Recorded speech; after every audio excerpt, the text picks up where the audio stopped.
What is up, everybody? Welcome to Speak Now Pro Wrestling. It's your girl, Denise Salcedo, and I will be joined by Chinedu momentarily. So I did the dumbest thing ever.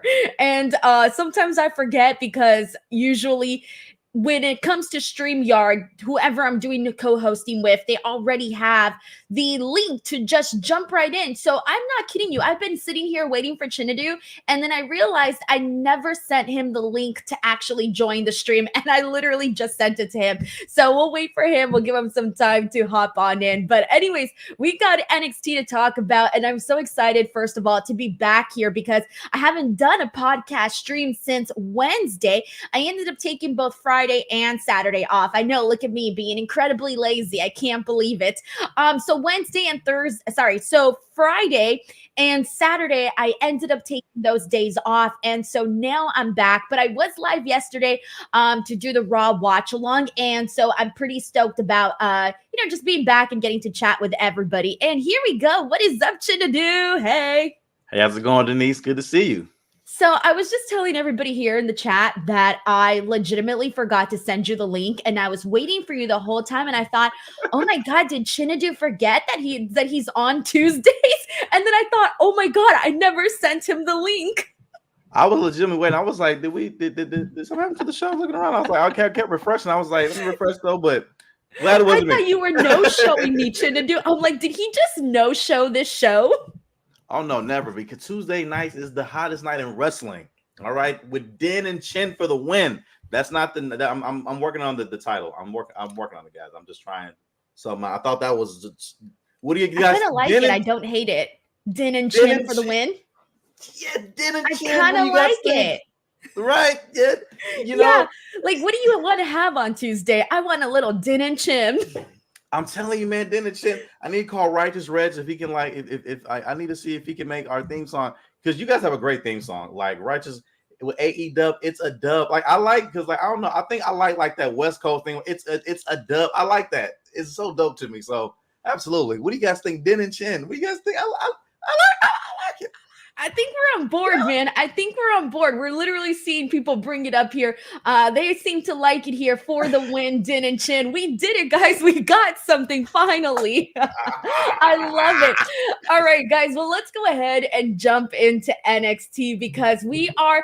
So when was it? I think it's the 2 weeks from now. We are heading into NXT Great American Bash, and we got 2 weeks of that. So we're kind of building up until we get to that. We're still having the NXT&A incorporation on the show. There's still a lot happening right now, but it kind of felt like today's episode, it was super chill, but there was a lot of good stuff. There was nothing as explosive because, hey, there's been some weeks where there's been some really big surprises or some really big things. This week didn't have as much, but I still thought it was a solid show. How'd you feel about NXT overall tonight? Same way. Like I felt like, again, it was nothing majorly explosive, but I felt it was enough to keep things going forward though. Like not every episode won't be the explosive dynamite one. You need some that just kind of calmly move across the waters. A few cool waves here and there though, but just a good stroll as we head into the Great American Bash, which I feel is going to be a great show. I'm looking forward to it a lot. So tonight's show again was not bad at all, especially because it had my girl Roxanne Perez on it. We're going to be talking a whole lot about Roxanne Perez, but when we're talking about Great American Bash, though, friendly reminder to everybody that's going to be on the Sci-Fi channel. And you know how it is, Chinedu, whenever wrestling changes to like any other channel or any other time slot, we're all like chickens with our head cut off. We're like, what the hell happened? I literally wrote it down in my calendar. I put NXT Gab on Sci-Fi because I know I'm going to forget. And just like that, I promise you, I just forgot right now until you said it too. I was expecting to pull up to either USA or Peacock for Great American Bash. Sci-Fi, because honestly, when I think of Sci-Fi, I think of ECW. I get a little sad. I get a little sad sometimes, man. Because man, it was only for 4 years. You know that 4 years they had it on there. That is anything's possible, guys. Oh boy. Oh, I remember those days, man. Tuesdays, I used to still record wrestling for my uncle when we were watching ECW on Sci-Fi during that time. And so I have memories of that. I would come home, do my homework, eat dinner, wait a couple of hours, and then all of a sudden it was time to watch ECW. And I was the same way too, because like no matter how bad it was, I'm a huge wrestling fan. I watched it no matter how bad it was. I remember when Tiffany was the GM. Like that's so the fact that I know that happened, but it's still a part of it though. But again, with being on sci-fi, it kind of makes me a little excited to watch on a different channel, just because I don't think of sci-fi that often. So it's gonna be really interesting to see if hopefully the ratings transfer over well. I think it will, though. I think it'll do just fine in terms of ratings though, but we'll see. Especially when Great American Bash is a big name, I think it's gonna do okay. Hopefully. So random, kind of off topic, sort of not off topic. Do you remember the Kelly exposés? Oh yes. I was gonna say, I don't think anybody here forgot.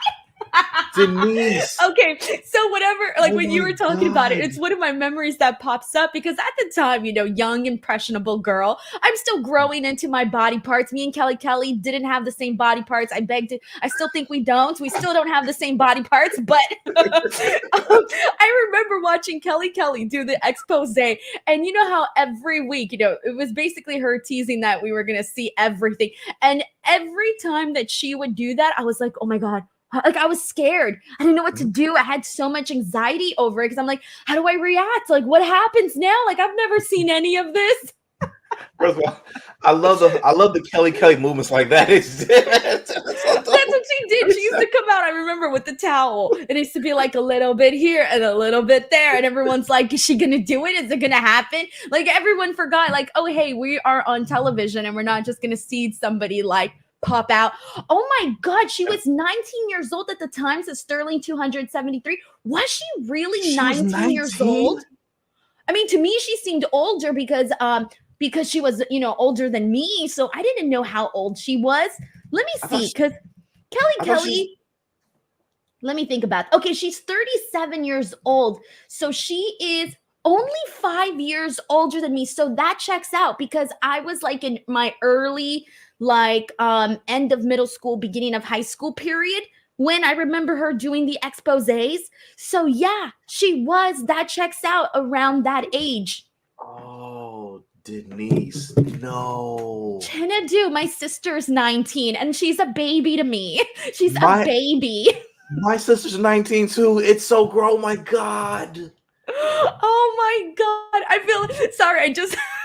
Why are we talking about this? Why did I bring it up? Stupid sci-fi. I blame sci-fi for all of this. I blame sci-fi. First of all, I blame sci-fi Vince and Mike Knox. Okay, I blame all those guys. There's a lot of people. I blame all of them. You remember Mike Knox? Yeah, I remember Mike Knox. But you know who else I used to really be a big fan of? And I don't know why I'm just going down the memory wagon now. I used to be a big fan of Shelly Martinez too. Oh, I used to love Shelly Martinez back in the day. Oh, yeah. The vampire one. I do. No, I do remember her.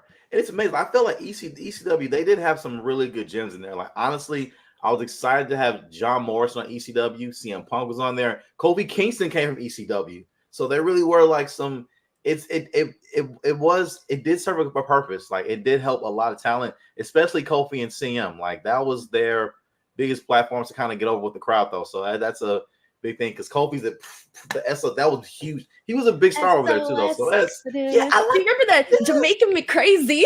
Yes. Look, I'm a huge Kofi fan. I like the Jamaican Me Crazy one too, man. He do the boom drop, the boom, boom, boom. Oh my God, yes. I loved it. And then I remember the promo where he broke character in Triple H and DX in the ring. And he was like, guys, we have to stick together. We have to win. In order for us to win at Survivor Series, we have to be a team. And Triple H was like, hold on, wait a minute. Hey, what happened to your accent, man? I thought you were Jamaican. That was the funniest thing. I felt that was one of the best ways to like break out of a character. And I feel like if you guys ever get a chance to go watch that segment, it was so funny, guys. It was like the best way to break Kofi out of that so he could talk like how he actually talks because he can only be Jamaican for so long, though. I thought it was just an amazing thing.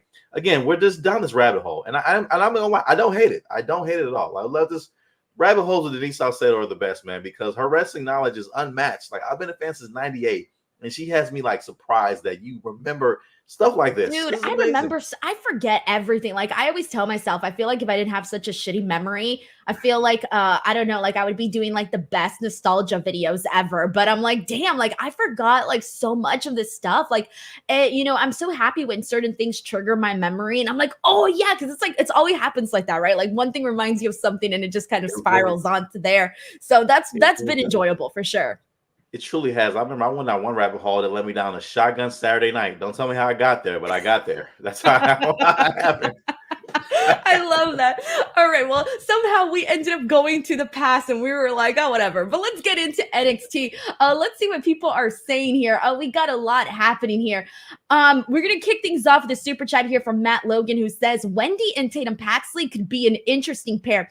Dude, when Tatum Paxley was out there, because she had a match with Izzy Dame, first of all, I just want to say that Tatum Paxley is pretty fun to watch because we don't see her that often, right? But she is also sort of surprising. Every time she goes in the ring, she kind of does all of these things that I didn't even know she could do. So I feel like she always surprises me when she's in the ring. But when Wendy Chu came out and started watching, I started thinking, oh, right away, I'm like, oh, are they going to make them friends? And they decided to go that direction. And I liked the way that they came up with it, with just having them do this thing where Wendy Chu has the body of a Barbie and Tatum Paxley has the head, and they just connect the doll. And there you go. I guess they're friends. Like they're going to be they're going to be partners, right? I like it too. That's honestly what I got from that too. And I really feel like those ladies, I feel like they really maximized the minutes they got out there with this to immediately kind of like to let. I'm into it. I'm be real. I'm into it, like they said. So I can't wait to see that because it's very interesting dynamic, and we need more tag teams. We really do. And who knows? Like, I mean, this really could. I feel where the tag team division is though, because since the titles do float, I mean, they could end up on SmackDown one week. Who knows? They could mix it up and just get over with the crowd. So I feel just them getting together, it gives them more opportunities to be on TV, get more TV time, more exposure, and I'm all for it. And the thing too about this, because you're right, more TV time, more exposure. That's obviously like the things that you want for both of these girls. Because again, Tatum Paxley's hardly on. Wendy Chu was gone forever due to injury. She's back now, but I don't necessarily think that a lot of people have been, even though Wendy Chu's back, do you think we're talking about her less right now than we were with her original character? Because with her original character, everybody was talking about it. And now with this like scary version of her original character, I don't know. It feels like people are not really talking about her on the show as much. I can agree. I feel like, we would kind of see her segments and be like, oh, okay, moving on. All right, guys, kind of like that. So it was kind of forgettable. Like, I don't know if they were trying to get that kind of walk with Elias type of vibe or kind of following for her though, but it hasn't worked. So I'm kind of, man, I'm more so kind of hoping this kind of works though, just because I feel like they're great talents and just like, because of injuries, they kind of had a bad break, though. The momentum she had, it really got derailed when she got hurt. So I'm hoping that they can work something with this and just make this work, though, because again, they need more tag teams right now. Like most people couldn't say who the tag team champions are right now. And it's unfortunate. I was going to say it's unfortunate because that's honestly how I feel too. Like when I was thinking right now, I was thinking like, what teams do we actually have for the women on NXT? Because everybody's sort of in groups, right? Like everybody has friends and everybody's in little cliques, but who is actually a team? A team that can compete, like get in there, tag, and there's not many. And so I feel with this one, let's make something happen because again, like the women tag team titles are there. And I want them seen I want them seen on all the shows though, because like it's a great chance to bring in more women, more opportunities though, because they have such a huge roster of women right now. Make them tag teams, guys. You got the titles right there. I love Alba Fire and Aladon. I love them, but most people didn't even know they were tag team champions right now. So let's see if we can build this up and maybe get something going.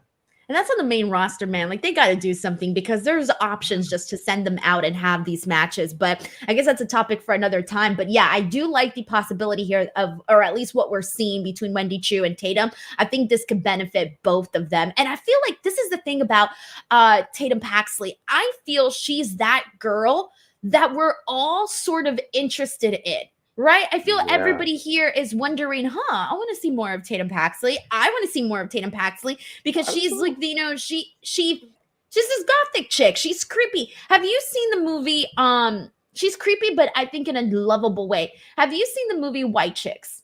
Of course. No, not White Chicks. I'm sorry. The Hot Chick. The Hot Chick, of course, as well. Rob Schneider. Okay.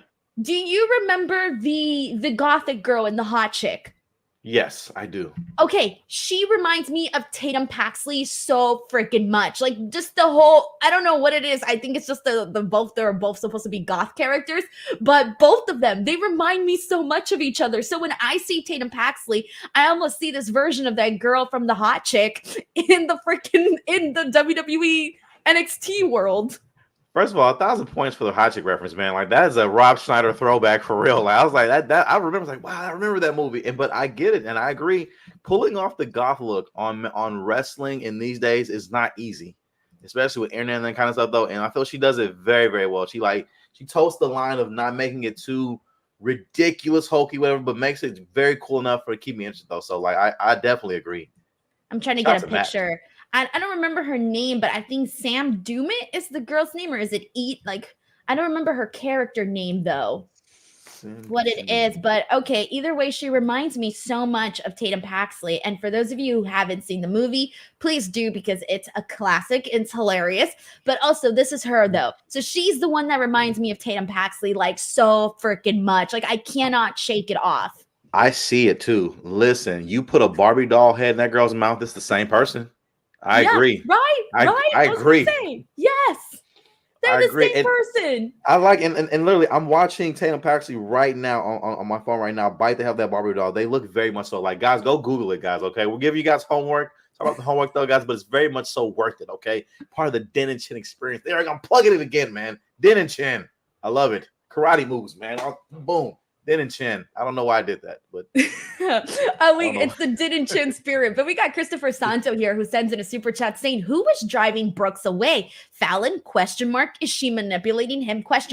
So I wrote this down on my notes because this was something that I thought was sort of clever at the end of NXT. And I'm going to give this to NXT because they always think of things like little things that tend to make sense with the story that they're telling, right? So at the end of the show, we saw Brooks Jensen walking out and Josh Briggs basically following after him, right? And they made a match, essentially. They're going to have a match. I don't know when. They didn't say next week. I don't know if it's next week or when, but they're going to have a no DQ match.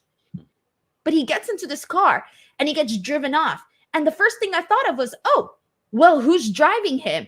But I also thought it was good that they had somebody driving him because if you remember in the video package, they basically said he was a drunk. So I'm like, yeah, it's kind of good that somebody's driving him. And so that's where my head went, Chinedu, where I thought, you know what? I like that they thought, hey, we told the whole entire world this guy has a drinking problem. So let's not have him just like drive in the freaking driver's seat and let's have somebody drive him. Now, I don't know if they did it because of that or if they did it just to, for example, Christopher Santos is saying who the hell was driving him. I don't know, but that was the first thing that came into my mind was good. Do not have this man drive. I agree. I feel like we definitely learned from that Jeff Hardy Sheamus storyline a few years back. Hey, let's not tote the line that much though. No, I feel that was very good storytelling that he is a drunk. He didn't have a driver. And again, I like the little eggs that they plant in there to keep you wondering what's going to happen for next week. Like I like my wrestling to end on cliffhangers. I really do. I want questions at the end of every episode. What's going to happen next? What's going to lead to the next thing though? So it makes me very excited though. So yeah, I liked it. I liked it. Everybody here in the chat is saying that it is Shawn Spears. Everyone here is thinking Shawn Spears because he was the one watching him too, though, right? You caught that. So when so we had this match between Brooks Jensen and Javon Evans, which I'm so glad they had Javon Evans win because I'm like, you can't stop this kid's momentum, man. That dude is cool. So I want to keep seeing them like push Javon Evans the way they've been doing. But at the same time, I thought, man, you're going to bring in Brooks Jensen and have him take a loss to a young kid. Yeah, they did. But as he was walking, of course, he got his heat back after the match. But as he was walking away, they kind of showed somebody to the far right. And I believe that was Shawn Spears. Oh, man. Well, if it is, well. Yeah, I have faith in this, Chinedu. I have some faith in this. I'm trying to turn the corner on this story, and I'm trying to turn the corner on it because I feel like there has to be a saving grace, right? When Shawn Spears first came into NXT, he was talking about helping people find their truth. That can tie into this. Now, I don't know if he's going to like manipulate Brooks Jensen, if he's going to have him channel that energy, that madman energy, and have him completely exploit it.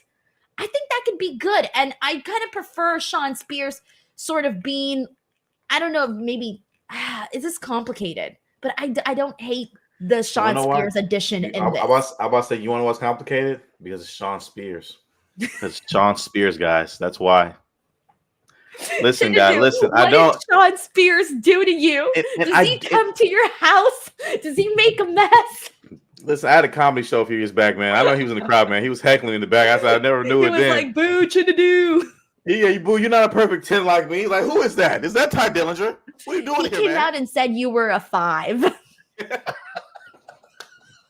Do you remember that when Scarlett did that? Like, I was like, stop talking 7. No, wait. Yeah. How did she say it? Was like, don't talk to a 10, 7 or something like that. Yeah, it was funny. Classic, man. But look, guys, I swear, like, I'm like, I only joke. It's just like Sean Spears is a great wrestler. He's a great veteran. You guys know this. He's married to one of the iconics, okay? You can't hate that person, all right? I love the group, all right? And just on top of all that, he's a great talent again, though, but just how he's been booked, like how Trick lost the title was the most boneheaded thing that Sean Spears is just like, it's hard for me to kind of look at him in another serious light after that. Although I do feel it is a good fit. Denise's credit, what she says does make sense. It's just to me, because it's Sean Spears, it's just I know. Wait, here we go. There was this comment that I wanted to read because somebody pointed out something that I had completely forgot about. Oh, here it is. This is from Dr. J. Merritt, who says, last week Sean Spears said there was someone he needed to mentor. There you go. He is going to mentor Brooks Jensen. I think that's what's going down here. Well, yeah. Let's hope for the best. We got a super chat here from Brian G. Myrtle Beach. Didn't write anything, but thank you so much for sending this and highly appreciate that. We got Sheldon Jackson here who says, do y'all think it's time to bring back the NXT women's tag titles, since we all know that NXT women's tag teams won't win the main roster tag titles? I don't remember the last time we saw the women's tag team champions defend the titles on NXT. I don't even remember when's the last time they defended them there. I feel like it's been a while, because if not, I would have remembered. But here's the thing, though. They have so many freaking women on that show, and there's so many of them that, like, I hardly know. Like, we'll see them one week, and then we won't see them the next week, and I'm like, okay, I kind of remember her from, a couple weeks ago. It's usually, like, in those backstage segments. Those are the girls that I feel you can, they're not really well known on the show, if they don't really have any sort of defined character, why not pair them together as a tag team and start forming a little division there, just to get the ball rolling? Right now, it's hard for me to say, bring in NXT women's tag titles, because there isn't any actual tag teams, but they have all of the ingredients to make tag teams. Like, they could at least make, 3 tag teams or 4, based on all of the women that I've seen in the back that I don't even know. I wholeheartedly agree, because it's like, I feel like there's so many people and there's so many women on that roster. Like, give something for them to do. Like, I don't know about bringing the actual NXT women tag titles back. I just feel like bring the women's titles to NXT more, build up tag teams. I feel like a storyline could be like, I remember back in '99 when it was the Terry Invitational Tournament. There was the worst acronym they could have ever made, but I guess it was for that time. You remember that? And it was you win the ladder match, you win $100,000 in her managerial services.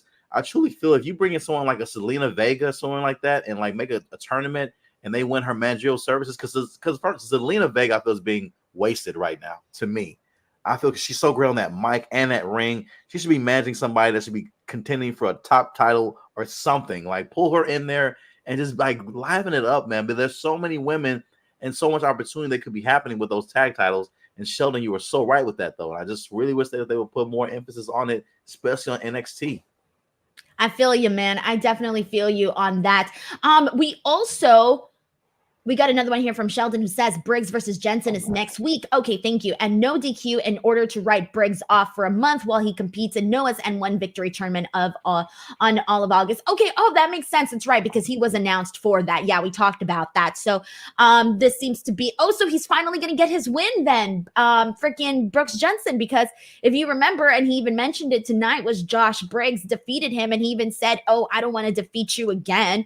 And Brooks Jensen took offense to that at the closing of the show.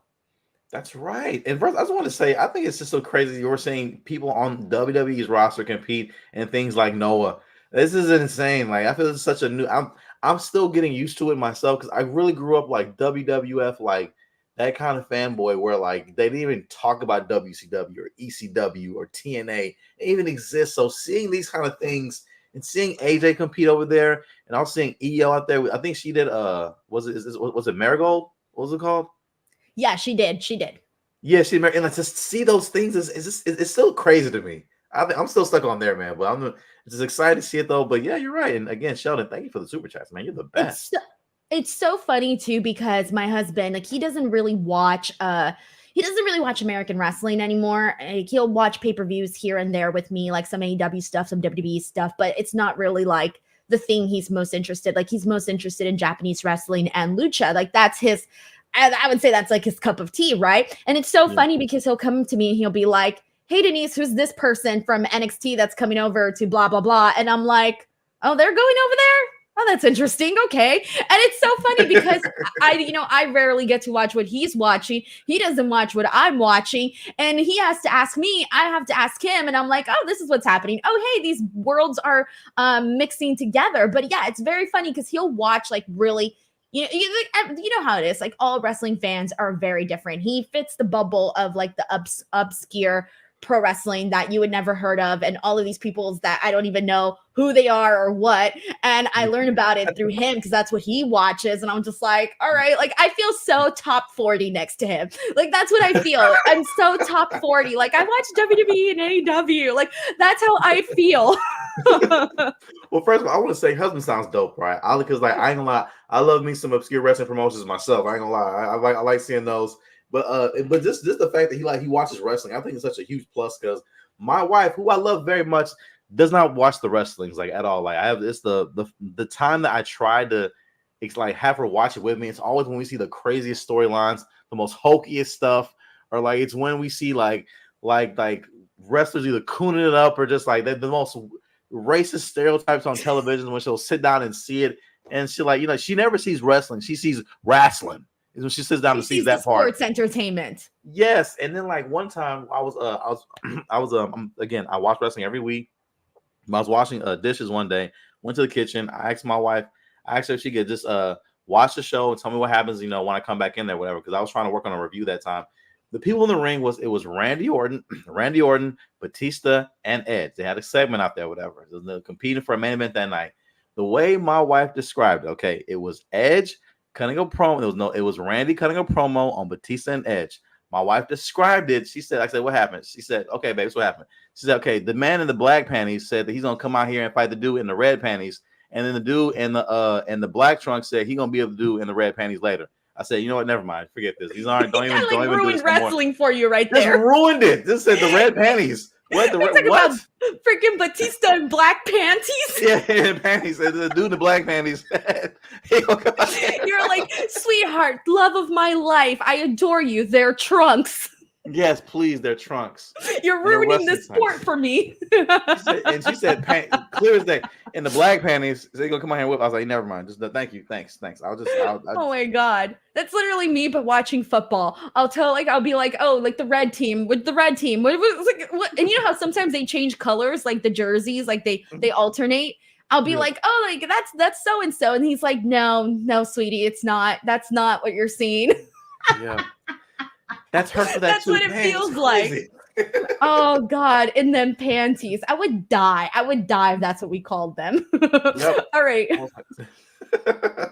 Let's see. I don't even know how we got here, but Brandon Rosen says, I guess neither Julia nor Stephanie Vacker appear when you say their names. No, they're not stealing Joe Hendry's gimmick. But let's go ahead and get right into this because Brandon's super chat leads us into the biggest topic, in my opinion, of the night. And this was this confrontation between Roxanne Perez and Thea Hale. But here's the thing, though. Roxanne Perez mentioned both Julia and Stephanie's name. She basically said that she's going out there. She's the one getting the wins, yet the fans are giving a standing ovation to Lola Vice, even though she lost the match, and that people are saying, oh, Roxanne Perez is going to lose the title when Julia comes or Stephanie Vacker. And I thought, wait, what? Did we just get a mention of that here on the show? Because that doesn't happen very often I don't know if that's ever happened where they mention someone that, especially for Julia, that hasn't even made her debut yet. And this is just rumblings on the internet. And then for her to automatically mention her name and mention that people are talking about this online. I loved it. I love the fact that Roxanne really went there with this though, because again, that is the internet chatter. That is what the buzz is. It is what people are saying. And to me, like I felt like it gave her character even more edge to know that not only do I know what's happening on this main roster, I know what's rumbling out there too. I know you guys are thinking, I know, and I'm already ahead of it. And the fact that she cut such an edgy promo without cursing. Roxanne doesn't even curse. The fact that she does it without cursing, this way she did it was amazing. And again, too, and if you know this person, if you know her in again, we're not best friends like that. We hung out a few times, but if you know her in real life, she's the sweetest person in the world, though. So this character itself is just amazing, amazing character work. She's able to channel this character and hone in on it and make it probably one of the best heels on the NXT roster right now. Yeah, no, she's a sweetheart. And you guys can check out that interview that I have plenty of interviews with Roxanne here on the channel. I think I got 3. So watch whichever one you want. But when you're listening to her on her interviews, like you hear her like real voice, right? Like this isn't the I'm cutting a promo voice, I'm a baby face or I'm a heel. No, this is just Roxanne Perez. And she has like a very soft voice. Like I don't even know. I have a very high pitched voice, so I can't get my voice so low like that, but it's very, very sweet. Yes. Denise, you were crazy. What? What? I can't get that song. I can't get it. Watch. Hold on. Let me try. I can't. Like I'm thinking it's the Paris Hilton talk. It's a very soft. Does that not sound soft? Hi, Chinedu. Hi. This is sounding like Ariana Grande now. Okay. Yes. Ooh, yes. It's the Paris Hilton, Ariana Grande type of voice. I like that little Cat Valentine energy there, man. For the iCarly fans out there, if they know what I'm talking about. I think I may have said too much about my nerddom. Sorry about that. Sorry about that. But yeah, that does spot on high. But yeah, but very soft. And but Roxanne's her character on television is just so amazing. The fact that she called them out, and I like that. Well, the fact that she mentioned these people, and that for the first time, I think, in my opinion, is this the first time we've seen Roxanne and Thea face to face like this? I believe so, because when I was in there, when they were in there, I was having feelings of these are both my faves. Like I was very conflicted here, but I was so excited at the exact same time because Thea Hale, I have been saying for the longest time that she deserves to be in this program. Like she has been busting her butt nonstop on NXT. She's had tremendous growth from like where she was at from the very beginning to where she's at now. And she was always very lovable on the show, but I think she's really starting to prove like, hey, I can go. Like I'm not just a really hyped up character. Like I'm also a good wrestler. And you've seen that. You've seen her improvement in the ring. And so I do think that Thea Hale has needed to be in this scene. They sort of been keeping her away. They've been keeping her at a distance. And I think that's been done obviously on purpose because it just hasn't been her time just yet. But her having this confrontation with Roxanne I loved it because Thea was basically talking about how she looked up to Roxanne and she kind of felt like there was some similarities between them. And I'm like, hell yeah, because okay, let me check really quickly. So Thea Hale, is she 19, 20 years old? Okay, Thea Hale is 20 years old. Roxanne Perez is 22. There's only a 2-year age difference. That's basically nothing. Yeah. Realistically, it's basically nothing. Yeah. All right. And so she's going out there and making these comparisons. And she's right. I see them because they're both so young. I do see them very similar. The only difference is Roxanne Perez came in and she already had far more experience than Thea Hale. So her career on NXT skyrocketed versus Thea Hale. She had to go down a different path. You know, she had to fight and claw and sort of prove herself to be in these spots. So now it was funny to me because Roxanne started calling her a little girl and saying that this was a big girls championship. And I'm like, girl, you are not that much older than her. And now I know that it's 2 years. I was actually thinking like 3 or 4 years age difference. Nope, it's 2. And I ain't gonna lie, that's what I loved about it too, though, because in my mind I was like Roxanne, you're not even older. You can't even rent a car right now, Roxanne. You can't. Oh my God! Why did you remind me of that?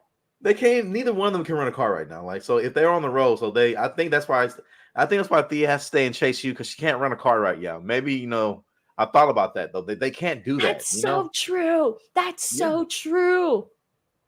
Oh my God! They're that young. and just the but just the comparisons of the two that made them. I didn't mean to make us feel old though, but it made me feel really old right now. It's like, wow, they No, really I can't. feel very old right now. Thanks. I don't want to rent a car. I don't want. Give me my life back. I don't want to rent cars. I How hate old it, do you have man. to be to check into a hotel? Is it 21 or I think it's 25? 20. I 21 think it's or 20. 18? I think no. I think it's 18 for a hotel. Oh, okay. I don't I, remember.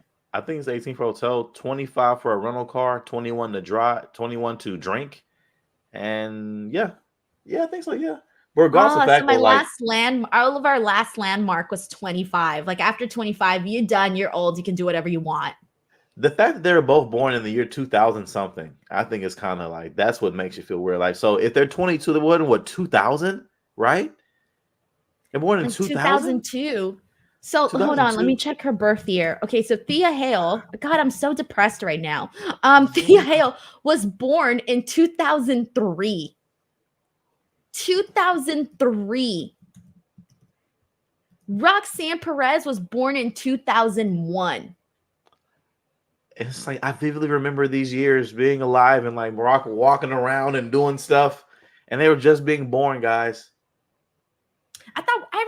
I still remember when everybody thought we were all going to die and the world was going to end with the new millennium in year 2000. Yeah, Y2K. I mean, that was the yeah, Y2K. That was the hugest thing. Oh my God, the world's gonna end, and nothing happened. My mom told me about it. I remember being a kid and she was like, Denise, blah, blah, blah. She's talking to me about this. And then I'm like, Mom, am I still going to be alive? My mom liked to scare me a whole lot. So she always made things sound 100 times worse. But I remember her saying, like, I remember asking my mom, Mom, am I still going to be alive in the year like tomorrow? And she goes, I don't know, baby. Maybe you might be. And I woke up the next day and I was like, I'm still alive. We're here. My And mom I was remember that morning, Chinedu. I remember waking up and going, "Oh yay, I'm still here." when I tell you, but they had the world scared though, for real. They had everybody really scared though, and Yes. like my mom was in, like, I think we're gonna be okay. My dad did not help me at all. I was like, what's gonna happen? Well, if you are not saved or in the one ends, you are going to hell. So just be sure your salvation. I said, hey, why are you talking to me like I'm 12? Please comfort me. Don't say that to me. What are you doing?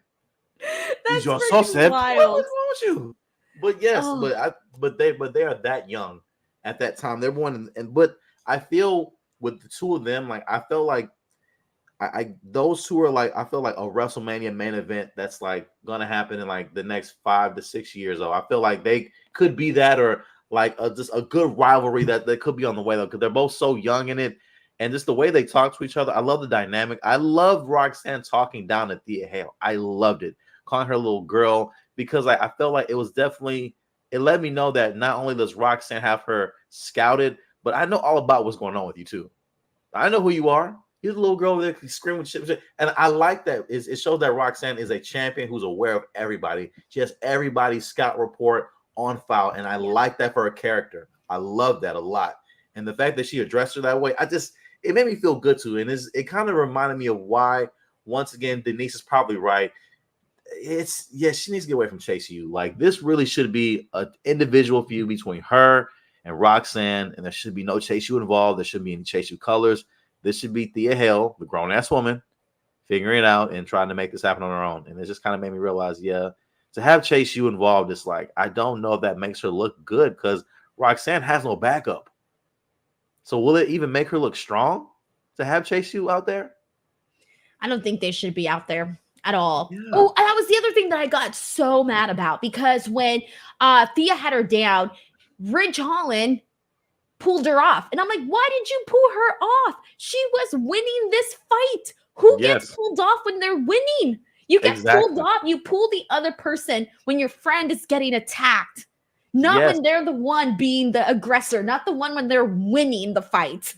Exactly, because to me, like I was expecting Roxanne to either tap or something like that to set up maybe probably a submission match for Great American Bash or something like that. Because because like they're back and forth, they kept going for submission, so they kind of let me know, okay, maybe they're going for a submission match. Well, I feel which would be a really good change of pace right now, man. We haven't, I don't think she's had one in a while though. See who'll tap out though, but that's what I got. But then again, Rich breaking them up though. Why are you breaking it up? She was winning. She was winning. Yeah, what are you doing? I would be so freaking pissed. Like, if I was Thea, I would be yelling at Ridge Holland, being like, dude, what the hell? I had her number. Why did you do this? Oh, and also I'm dying here at Sven Big, who says, I tell my wrestling friends that are young that I've seen Pedro Morales fight Bob Backlund in the garden, and they look at me like I'm Ric Flair. And I'm dying at this too, because here's the thing, like, Ric Flair has looked old his entire life. Like, Ric Flair has never looked young.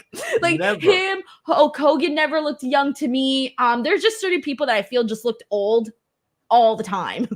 I agree. Like, they've always looked old. Hulk Hogan has always been bald to me. He always had a little cul-de-sac thing, always. And Ric Flair, he's always had white hair. Even when he was a young man in WCW, I thought he was 50 back then. Yeah. He was old back then. It's so freaking true. It's so freaking true. It kills me. It really, really kills me. Alrighty, let's keep it going. We got some more super chats here. I want to thank Lab Glass for gifting a DWO membership. That is much appreciated. We got Tunde Wade, who says, I hope they make Oba Femi like Gunther's reign number 666. I agree, man. I feel like we have been manifesting this, putting this out there in the universe on a weekly basis. So let's keep it going. Yes, I agree. Tunde, my bro, we appreciate it now. Terrence Johnson says, I wasn't worried about Roxanne being healed because of Alexa Bliss, because if Alexa Bliss can do it and be successful, so can she. Plus, I mean, you got to learn, right? If this is developmental. This is the place where you go and you step outside your comfort zone. This is the place where you can make mistakes. You can't make mistakes on Raw or SmackDown or at freaking WrestleMania. No, if you're going to make mistakes and learn from them and grow, or be put in these uncomfortable situations, or be put in something that's outside of your comfort zone, the place you do it on is NXT. I agree. This is the place to do it, because again, you do not want to be on that main roster in front of those thousands of people, in front of that mainstream audience, and messing up. Though, again, this is the place to do it. And I feel the NXT audience too. Like, I feel like they have a built-in understanding, and they give the audience, they give the characters a bit of grace to kind of help them work and develop. It's not as much as you effed up chances you would hear in like the main roster, promotion though. But I definitely agree. This is the place you want to hone in, develop, and do all those things though. So again, Roxanne Perez, I felt her development in NXT has been so phenomenal, and I am very happy that she did not go straight to the main roster. I was mad at first because she's my friend. I was like, hey, what do you mean? She's the first ever Ring of Honor Women's Champion. How you not gonna do Roxy like that? Back when she was called Roxy. But no, but actually, no, this was actually the best thing for her, in my opinion.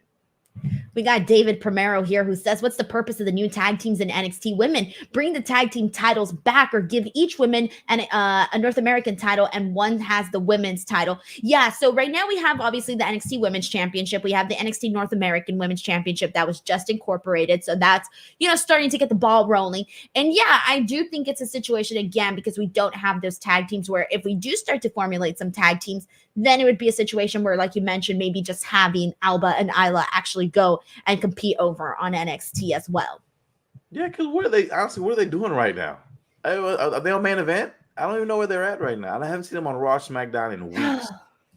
Let's find out. Let's find out what their schedule has been looking like ever since they won the titles. And I remember in their press conference, they had also mentioned that they wanted to go down to NXT, or go over to NXT, and oh my God. All right. So they won the titles at Clash at the Castle. Mm-hmm. That was on June 15th. They had a match on June 24th episode of Raw, where they defeated Katana Chance and Kaden Carter. Oh, yeah. And that's it, my friend.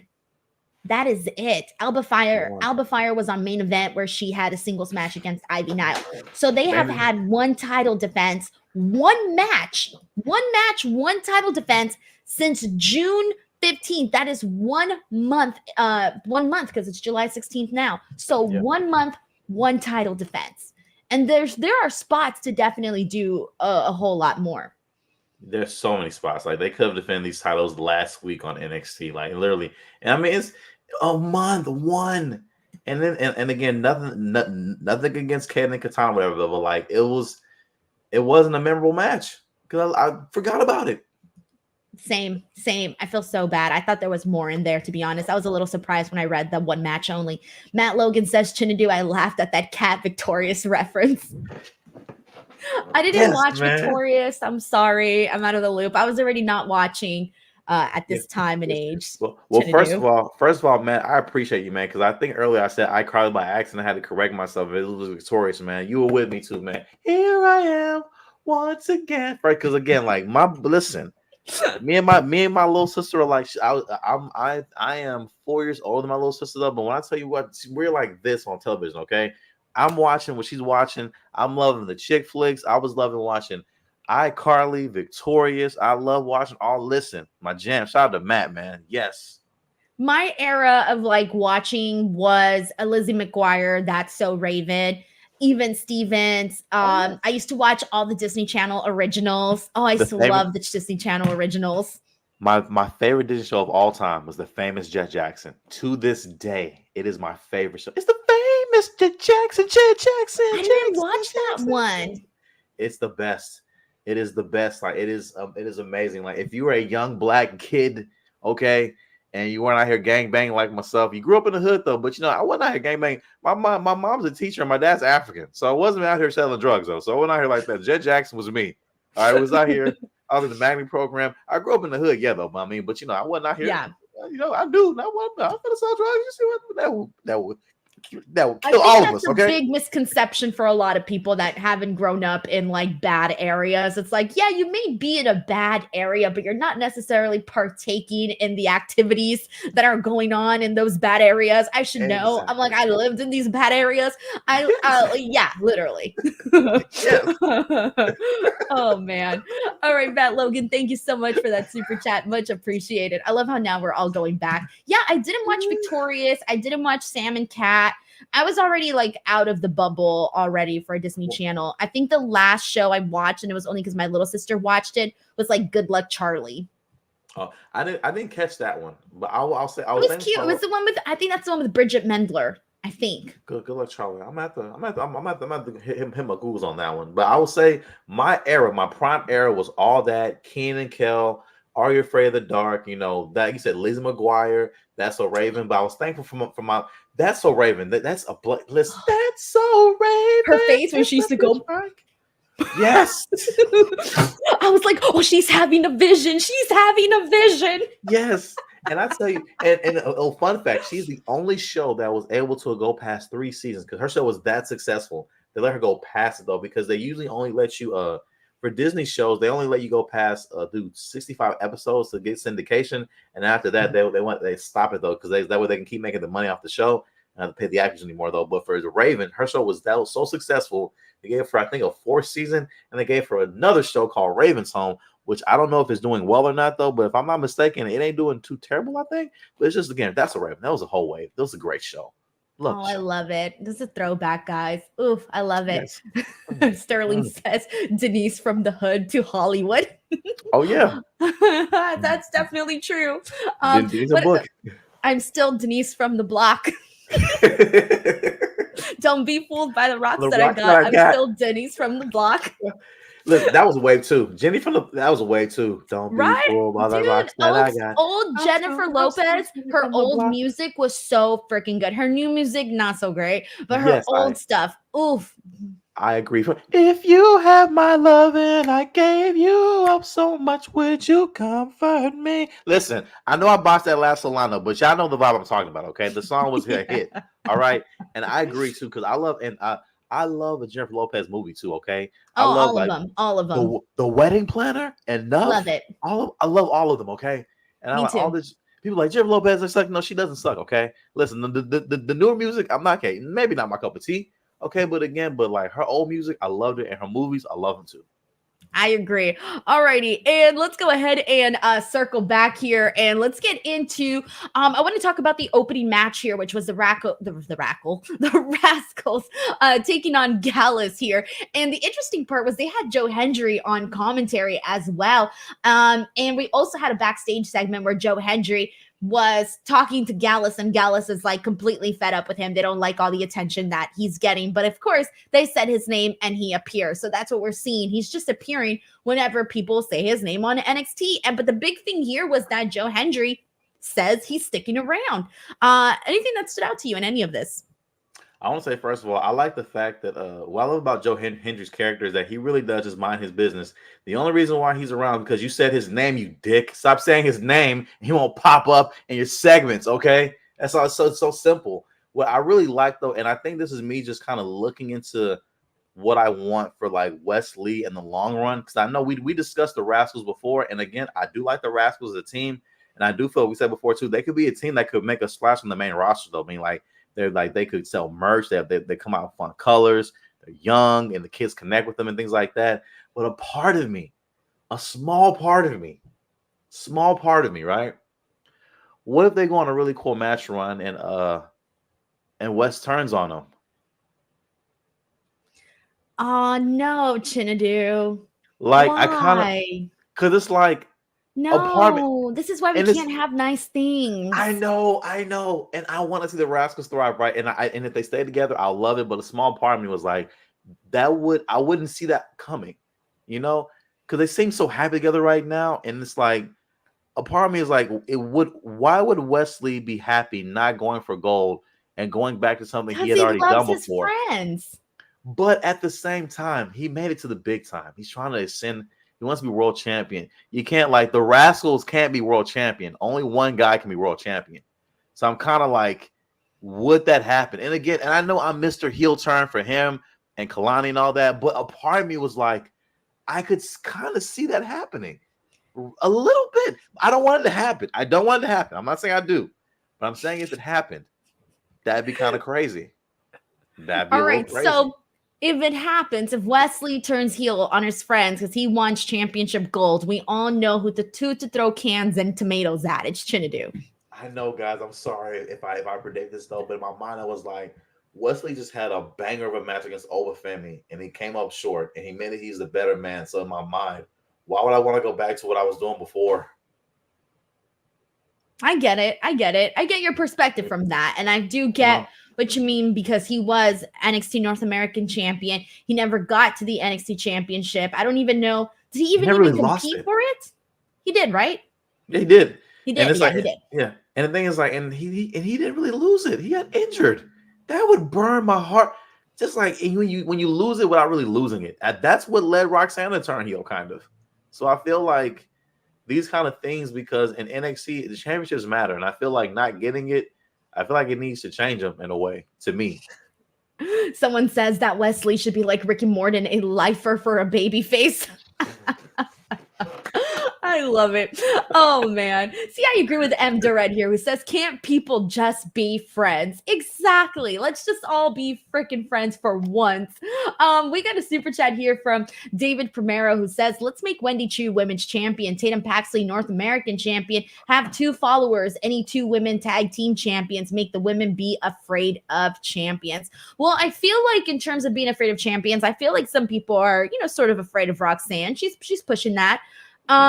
And then for Kalani, she's obviously the sweet one. Oh, we didn't even get to mention that. It looks like Tatum Paxley has a new obsession with Kalani. oh, and I'll be honest, I'm with it too. Like I need someone who has I want a new feud for her. I want to see Kalani hit a new gear for someone like Tatum Paxley though, because like with Sol Ruka, that was a match out of respect.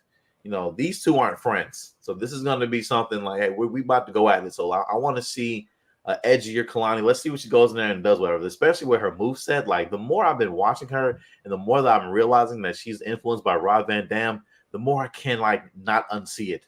And now I'm just so excited to see what she does next in the ring, though, because that gymnast, like I don't know, where they found her, wherever, but they need to find her another one because she's amazing. All right, wherever they found her at, see if they make more because Kalani's amazing in that ring. It's only be doing it for what, still 2 years, something like Yeah, that. she hasn't been doing it for too long. 2 years.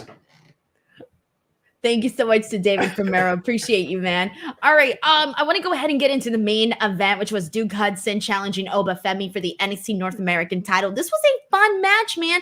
Dude, when he threw freaking Duke Hudson into the commentary table, that was freaking sick. But I thought this was a good main event for Oba to just look really good. And Duke Hudson looked good in this too. Like this was definitely something that didn't hurt either guy. I agree. No one he did not look bad in the feet at all. Like I felt. I mean, I know Oba was going to win. I feel we all knew that was going to happen though. But I feel it was a really good showing. just to show what he can do as a single star. And this again just kind of lets you realize, man, maybe this Chase U thing should kind of run this course a little. Maybe let's see what he can do on his own, man. It just man, and again, and I used to really like Chase U until Denise, the bad influence, convinced me not to like him anymore. For you? You did. I used to like him, man. I'm sorry. You like exposed a lot of truths about them. I was like, no, they're great, but this would be like, but are they really? And I'm like, what? No, what? Wait, no. No. I'm sorry for ruining Chase U for you. Yeah, I was like, man, it actually is bad. And it's like, again, the fact that Andre Chase wrestled that match in a button down in a sweater at a PLE called Heat Wave. Shut the whole group down. Next time, come out in the freaking tank top. Yes, like, what are you doing? It's so hot. It's so hot. It's so hot. God. We got Lab Glass here who says Ruka and Kalani Jordan for tag team championships. Oh, imagine them as a tag team, but I feel like they would be too good as a tag team. Too good. They would literally outshine everybody else. It almost wouldn't be too fair. Yeah, they really would. Like, can you imagine them versus Bianca and Jade? Oh dear. Are they still building that? They're still friends. They partnered not too long ago, Bianca and Jade. Because I thought but they lost the titles, that's it. We're not going to see them as a team anymore. But no, they did team up not too long ago. Okay. Thank you so much to Lab Glass. All right, we got a couple more items to touch on here. The next one that I want to get into is Ethan Page versus Dante Chen. I mean, there really isn't too much to say about this. It's a pretty solid win for for Ethan Page. People really like Dante Chan. Oh my gosh, Chen. There's really, I mean, I don't know what to say here. Like people like him. He's nice, but that's kind of about it. He's just he's still a noob, even though he's been there. He has been on NXT for a long time. It's just that there's always a big gap between the first time we see him, the next time, and the next time after that. So he always feels like he's starting all over. And so it always feels like he's a rookie. Like he cannot get out of rookie. Like to me, he's just a rookie. I agree. It's like I feel like he gets lost in catering every week. I was like, dude, what happens backstage, man? Like, come out here for a match. Like, you just get lost back there, or what happens? Because he'll be on for 2 weeks, and he'll be gone for a month and a half. He'll be gone for 2 months. It's the same thing. And it's like, but it was nothing really much to see here for me. When he announced who he was facing, we knew he was going to win. And it wasn't like it was something. Yeah. It was a dead giveaway for both Oba and for Ethan. Yeah. And it's just like, okay, well, this happened. I'm happy he got on TV, but it was nothing, like you said, nothing to see here, in my opinion. And the next item that we need to get into, and this is pretty much, actually, we got two more things. The next one is regarding Trick Williams, because he was on the phone with Ilya Dragunov, and Ilya was started giving him some advice, of course, as a former NXT champion. Trick Williams wants his NXT championship back, and he's looking a little lost right now. He's probably feeling a little lost right now. But the best thing that I liked about this was that the entire time that while he was on this call with Ilya, we had Pete Dunne, who was just watching him, just focused in on him. And I'm going, oh, yes, please give us something here with Trick and Pete. I'm here for that. I'm with that, too. And the fact that I like that also. I like that they didn't like give Trick Williams the Kofi Kingston treatment after after he lost to Brock. Like, he's completely lost interest in the title, just went back to what he was doing. I like that Trick doesn't feel the same without that title. Like, because that's what it's all about. I like that kind of like intricate storytelling in there. I love that he's talking to Ilya, because I know, to me, I like when they connect the rosters like that to let everyone know that they know each other. I personally love that, because it's realistic. Like, yes, realistic though. Like, not only they had a competitive match, but they're also friends, and like they and behind the scenes, athletes really do talk to each other about their ups and downs and what they're going through on the road and in the ring. That's a real thing. So I love seeing the realism in that. And Pete Dunne, the background, the bruiserweight, I can't wait to see that match. I just can't wait. And it's like the fact that they put these little Easter eggs in there like that, I just love it. And anything, again, Trick's my guy. I love seeing Trick in the picture. Anything with Trick, I'm there. So I loved it. Let's go. All righty. And the last thing that we need to get into, Lola Vice versus JC Jane. I don't think they've wrestled each other before. This felt like a new match to me. I don't think we've seen them wrestle, but either way, she gets this victory with her killer back fist that she does. Always looks really great. But what I loved about this, though, was the attack that Fallon did to Lola Vice, because you guys know, man, I love Fallon Henley. I liked her when she was a babyface. I like her as a heel. Actually do prefer her as a babyface. I've liked her more as a babyface than as a heel right now. But this was kind of cool because we ended up seeing them sort of, I want to see Lola Vice Nice and Fallon Henley do more. I think that I've been saying this for a long time, but I feel like Fallon Henley has sort of needed a bigger story, especially to push forward herself as a heel. She's sort of been, waiting in the sidelines kind of for her moment as well. But we end up seeing Sol and Carmen go out there and help out Lola Vice. So it's looking like this is going to be a 3-on-3 match, maybe next week. We'll see. Do you think Lola Vice is a face now? Lola Vice is a face. Yeah, I think she turned face in the Roxanne Perez feud when she started crying. I think that was like, okay, she's a face now. I think so. So yeah, I was thinking about that. I was like, she's a good guy. Okay. And I'll be honest, like I love Fallon Henley's like heel character, but same thing too. I loved her as a face. Like I remember when she was feuding with Tiffany Stratton, and I was like, she's so nice. And then she befriended Thea. Like she's so nice, and like now she's a complete dick. And it's just crazy seeing her act like this on TV. But honestly, I do love seeing the interaction in the feuding and things like that. I am disappointed that we're not getting like a follow-up with Roxanne and Lola, because I thought it was going to lead some more. It still could, but I mean, it's not that I'm not excited for Roxanne and Thea, but like I was expecting like a rematch at Great American Bash between those two ladies though, but maybe it'll lead to it. But for now, I'm really excited to see what with Lola and Fallon do together. I think they're probably just putting a pin on that for whenever they think it's time to actually, have Lola as an NXT Women's Champion, because we know that's going to happen. She has just progressed so fast on this roster. I do not see Lola Vice becoming NXT Champion. Like, it's going to happen. So there you go, everybody. That was the NXT post show for today, July 16th. Chinedu and I will, of course, be here each and every single Tuesday to continue chatting some NXT with everybody. Tomorrow, I will be back with Righteous Reg to talk about some AEW Dynamite. And then Friday, I will be here once again with Robin, and we'll be chatting some SmackDown.